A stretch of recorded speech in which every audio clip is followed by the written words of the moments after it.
इथल्या भूमिपुत्रांचा उद्वेग होता, तुम्ही आम्हाला सुखानं जगून देणार नसाल तर आम्हाला जलसमाधी घेऊन या जगाचाच निरोप घेऊन दे, ही भूमिका त्याच्या पाठीमागं होती. या आंदोलनाची सुरुवात आता ह्या पहिल्या टप्प्यामध्ये आम्ही केलेली आहे.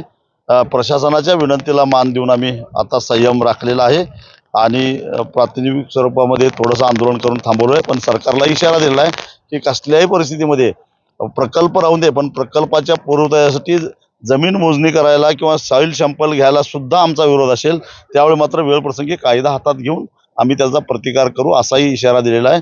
आणि आंबा आणि काजू उत्पादकांना दिलेली तुटपुंजी मदत आम्ही अजिबात स्वीकारणार नाही, ते आम्ही नाकारत आहोत असंही त्यांना निरोप दिलेला आहे.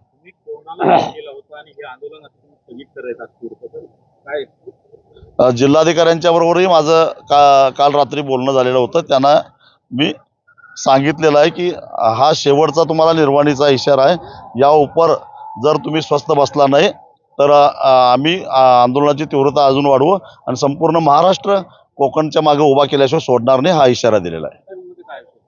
पुढची भूमिका म्हणजे आंबा काजू उत्पादक शेतकऱ्यांना जोपर्यंत आम्हाला मदत मिळत नाही आणि हा प्रकल्प रद्द होत नाही तोपर्यंत आंदोलनाची तीव्रता टप्प्याटप्प्याने आम्ही वाढवत नेणार आहोत. आम्ही लोकप्रतिनिधींना आवाहन केलेलं आहे की जिल्हा परिषदेमध्ये, पंचायत समितीमध्ये, नगरपालिकेमध्ये, गावसभेत आणि ग्रामपंचायतीमध्ये ठराव करून शासनाला आपला कोकणातल्या भूमिपुत्रांचा निषेध पाठवून द्या असं आवाहन केलेलं आहे. काही आंदोलनकर्ते आहेत ते आता मुंबई खाडीत उतरलेले आहेत. आंदोलकांचा राग मी समजू शकतो, पण मी त्यांना आवाहन करणार आहे की ही सुरुवात आहे आणि आपण शांततेच्या मार्गाने आंदोलन करायचं ठरवलेलं होतं. पण पहिल्या टप्प्यामध्ये हा टप्पा योग्य पद्धतीने यशस्वी झालेला आहे आणि तुम्ही आता माघारी या अशी मी स्वतः त्यांना जाऊन विनंती करणार आहे.